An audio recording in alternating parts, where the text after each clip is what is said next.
E aí, galera? Vai um café aí? Bem-vindo ao canal Sua História Cyber Café, o seu espaço online sobre a história do Brasil nos primeiros séculos de formação, os séculos 16, 17 e 18. Já deixe o like, ative o sininho e deixe comentários para que o Sua História seja nossa história.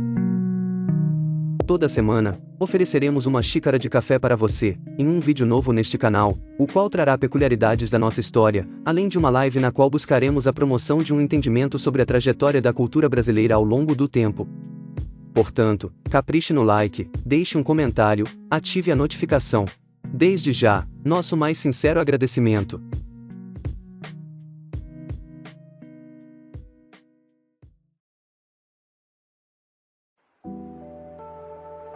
A Epopeia dos Náufragos de Santa Catarina. Prefácio. Localizados em uma pequena enseada, aproximadamente 60 léguas ao sul de Cananéia, no início do século XVI, região que corresponde à atual Enseada da Pinheira, próxima à ilha de Florianópolis, encontramos o cenário de um dos episódios mais extraordinários da história brasílica, o naufrágio de europeus no litoral sul da ilha de Santa Catarina em 1516 e sua subsequente jornada até os contrafortes andinos em 1524. Esse evento não apenas inaugura um registro histórico crucial, mas também está intrinsecamente ligado à evidência de antigas rotas transcontinentais, como o caminho do Peabiru, uma rede de vias ancestrais que cortava a América do Sul. A trajetória desses náufragos, que percorreram desde a ilha de Santa Catarina até o Peru, tem sido revisitada pela historiografia contemporânea, especialmente após a publicação da obra Náufragos, Traficantes e Degredados, em 1998, de Eduardo Bueno.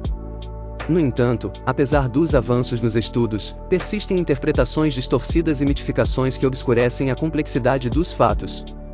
Para compreender a magnitude dessa jornada, é necessário recuar uma década antes do episódio, analisando as primeiras expedições exploratórias no Rio da Prata e o contexto das navegações ibéricas no Atlântico Sul. O Novo Mundo e a busca pela passagem para o Oriente. A descoberta do continente americano representou um desafio geopolítico e cartográfico para as potências europeias. Cristóvão Colombo, ao chegar ao Caribe em 1492, acreditava ter alcançado as Índias Orientais descritas por Marco Polo. Contudo, as expedições subsequentes, como as de Américo Vespúcio, de 1501 a 1502, confirmaram que se tratava de um novo mundo, uma massa continental distinta, que em 1507 foi designada América no mapa de Martin Waldseemüller. Diante dessa constatação, surgiu a necessidade de encontrar uma passagem marítima que ligasse o Atlântico ao então desconhecido Oceano Pacífico, o qual, supunha-se, banhava as costas orientais da Ásia. Enquanto expedições setentrionais, como as de João Fernandes Lavrador e Pero de Barcelos, em 1498, exploraram o atual Canadá em busca de uma rota, os esforços meridionais se concentraram no Rio da Prata, região estratégica para a penetração no interior do continente. Juan Dias de Solis e a exploração do Rio da Prata. A figura central nesse processo foi o navegador Juan Dias de Solis, um português naturalizado espanhol cuja trajetória reflete as tensões e ambições da época. Era acusado de ter matado sua esposa, levando-o a se abrigar na Espanha. Devido ao alcoolismo, ganhou o apelido de Bofes de Bagaço. Há rumores históricos de que Juan Dias de Solis havia participado da expedição de Vasco da Gama às Índias, em 1498. Outra alegação menciona que ele poderia ter participado da expedição de Gonçalo Coelho e Américo Vespúcio ao litoral brasileiro em 1502. Sendo um piloto hábil, Juan Dias de Solis tomou parte nas expedições de Vicente Pinzón à América Central, em 1508, especificamente na península do Yucatán. Solis envolveu-se em disputas políticas que resultaram em sua prisão em Sevilha, em 1509. Em uma reviravolta incrível, sua fé pública foi reabilitada em 1512, devido a conhecidos na corte de Aragão. Assim, o Bofes de Bagaço assumiu o cargo de piloto-mor da Casa de Contratação das Índias, substituindo o falecido Américo Vespúcio. Em 1512, o rei Fernando II de Aragão incumbiu Dias de Solis de organizar uma expedição às Ilhas das Especiarias, as Molucas, atual Indonésia, território que, segundo a cartografia ptolomaica, pertenceria à coroa de Castela. O objetivo era não apenas estabelecer a presença espanhola na região, mas também delimitar as fronteiras entre os domínios de Portugal e Espanha, conforme os acordos do Tratado de Tordesilhas, de 1494. No entanto, a notícia de que os portugueses já haviam alcançado as Molucas entre 1510 e 1511, além da conquista de Malaca pelo rígido Afonso de Albuquerque em agosto de 1511, gerou um prolongado conflito diplomático entre as duas coroas ibéricas, levando ao abandono da missão de Solís às Molucas. A expedição de Juan Dias de Solís ao Rio da Prata, de 1515 a 1516. Diante da contínua expansão portuguesa em territórios teoricamente reservados a Castela, o rei Fernando II decidiu redirecionar os esforços exploratórios. Entre 1511 e 1512, uma armada lusitana, comandada por João de Lisboa e Estevão Frois, adentrou o Rio da Prata, o que reforçava as suspeitas castelhanas sobre violações ao Tratado de Tordesilhas por parte dos portugueses. Estevão Frois e João de Lisboa foram também os primeiros europeus a terem contato com os indígenas charruas, os quais apresentaram objetos de metal e um machado de prata aos exploradores. O machado foi levado para Portugal e oferecido ao rei Dom Manuel como prova da existência de metais preciosos naquela região inexplorada. Ainda em 1514, houve a incursão de Dom Nuno Manuel e Cristóvão de Haro àquela região. De alguma forma, fosse por mímicas e gesticulações, fosse por mínima compreensão silábico-racional, os indígenas charruas informaram que a origem do machado de prata estava ligada a uma região onde se situava a nascente daquele rio caudaloso, que era um lugar de cordilheiras enormes, montanhas permanentemente geladas, onde vivia um povo serrano riquíssimo, repleto de ouro e prata. Uma civilização desenvolvida, obviamente, o Império Inca, a progenitora daquele artefato de prata. Esse episódio teria dado nome àquele rio gigante, que de agora em diante se chamaria Rio da Prata. Em resposta à ofensiva portuguesa, o monarca espanhol nomeou Solís, então piloto-mor da Casa da Contratação de Sevilha, para liderar uma expedição ao extremo sul, para além de Cananéia, com o duplo propósito de reafirmar a soberania espanhola e buscar uma passagem para o Oceano Pacífico. A frota, composta por 3 navios e uma tripulação que incluía 27 portugueses, entre eles Henrique Montes, Diogo Garcia e Aleixo Garcia, partiu de Sanlúcar de Barrameda em 8 de outubro de 1515. A frota passou pelo Cabo de São Roque, o atual Rio Grande do Norte, Cabo Frio, Cananéia e Ilha de Santa Catarina. Em fevereiro de 1516, 2 das 3 embarcações alcançaram o estuário do Rio da Prata, denominado Mar Dulce devido à sua extensão, onde Solís tomou posse formal do território em nome da coroa espanhola. Contudo, em vez de prosseguir para o sul em busca do desejado estreito, a expedição adentrou o estuário em direção ao oeste, onde enfrentou um destino trágico. Ao desembarcar na ilha de Martim Garcia, junto à foz do rio Uruguai, Solís e 8 de seus homens foram de bote até as margens da ilha, atraídos por objetos arremessados à praia pelos indígenas. Lá, foram atacados, mortos, desmembrados e devorados pelos nativos, aos olhos dos europeus que observavam das embarcações. A veracidade sobre o banquete antropofágico com o bofes de bagaço pode ser contestada, já que os charruas não professavam o canibalismo. Com a morte de Solís, às pressas, o comando da expedição passou a Francisco de Torres, seu cunhado, que deliberou por retornar à Espanha. A frota partiu, e logo uma tempestade separou as duas caravelas. A primeira, que era pilotada por Francisco Torres, atingiria o Rio de Janeiro, na região da feitoria do Rio de Janeiro. Eles abasteceram a caravela de pau-brasil, apesar de ser terra pertencente a Portugal.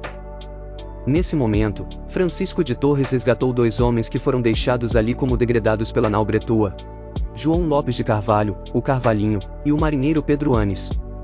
Em 4 de setembro de 1516, eles chegaram em Sevilha. Mas, e o destino da outra embarcação de Juan Dias de Solís?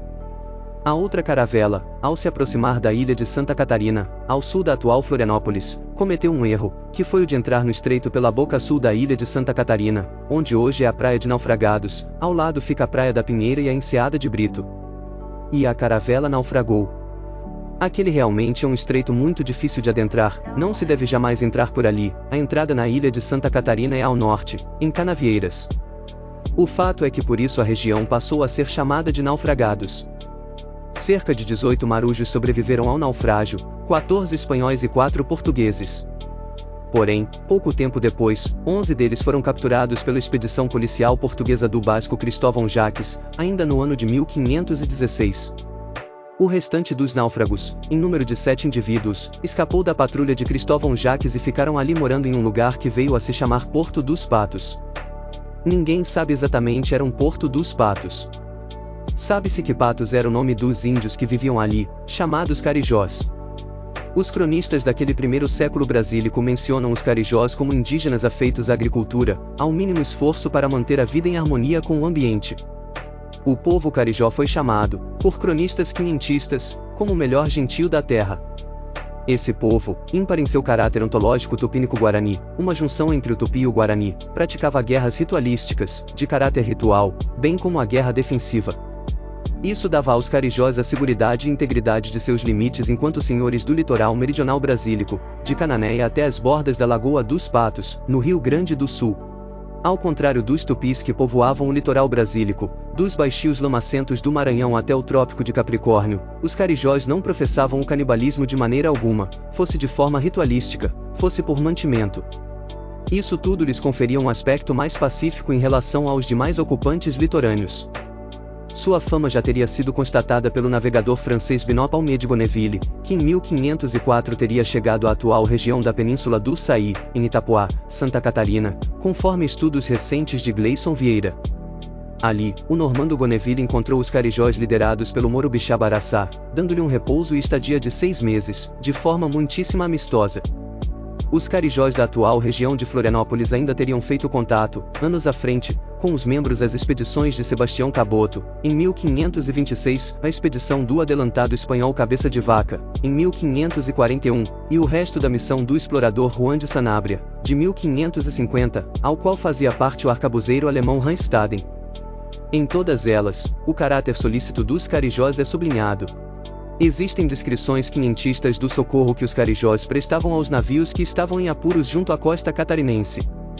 Entre os 7 náufragos de Solís que passaram a conviver na região do sul da ilha estavam Francisco del Puerto, Melchior Ramírez, Francisco Pacheco e o mais notável dentre eles, Aleixo Garcia. Estes bucaneiros passaram a viver em meio ao concubinato poligâmico dos carijós, contraindo união com várias mulheres indígenas, comendo frutas como pitanga e butiá, peixes como garoupa e tainha, frutos do mar como ostra, camarão e farofa de marisco, tudo isso arraigado com água fresca e mel. Esse jardim do Éden perduraria até 1524, pois esses mesmos carijós contavam para eles exatamente a mesma história que contavam os outros indígenas do Rio da Prata, nação totalmente diferente que eram os charruas, dizendo que sim, havia um povo que morava em imensas montanhas sempre cobertas de gelo, um povo riquíssimo e civilizado que tinha estradas e cidades, acima de tudo, possuíam amontoados de ouro e de prata. E que existia um caminho terrestre que chegava até lá. Assim, em 1524, Aleixo Garcia lideraria uma jornada por terra até os Andes, estabelecendo contatos com povos indígenas e antecipando futuras incursões espanholas no interior da América do Sul. Mas isso ficará para o próximo episódio. Considerações finais. A expedição de Solís, embora malograda em seus objetivos iniciais, evidenciou as tensões geopolíticas entre Portugal e Espanha, além de ampliar o conhecimento europeu sobre a geografia do sul do continente. Seu desfecho trágico e as consequentes disputas diplomáticas reforçariam a necessidade de uma revisão dos limites coloniais, culminando no Tratado de Zaragoza, em 1529. A expedição de Juan Díaz de Solís ilustra os desafios da expansão marítima ibérica no início do século XVI, marcada por rivalidades, imprevistos geográficos e confrontos com povos nativos. Seu fracasso em encontrar uma passagem para o Pacífico não diminui sua importância histórica, pois contribuiu para o mapeamento do Rio da Prata e incentivou futuras explorações, como as de Fernão de Magalhães. Além disso, os eventos subsequentes, como a jornada de Aleixo Garcia, demonstram o caráter dinâmico e interconectado das empreitadas coloniais, que transcendiam as fronteiras oficiais e redefiniam os contornos do mundo atlântico. E aí, galera, curtiu esse mergulho pelas veredas da história do Brasil? Se você gosta de desvendar o passado como quem investiga um mistério arquivado, com degredados, piratas, alianças indígenas, traições e silêncios que falam, então este é o seu lugar. Já deixa o like, ativa o sininho, comenta aí o que você achou da história desse episódio ou qual outro personagem você gostaria de ver por aqui. Lembre-se, aqui no Sua História Cyber Café, a história é viva, pulsante, cheia de contradições, e o melhor de tudo, é nossa. Semana que vem tem mais vídeo e também uma live, pra gente tomar aquele café histórico juntos e debater o Brasil. Valeu pela companhia e até a próxima xícara de história. Sua História Cyber Café, o passado não passou.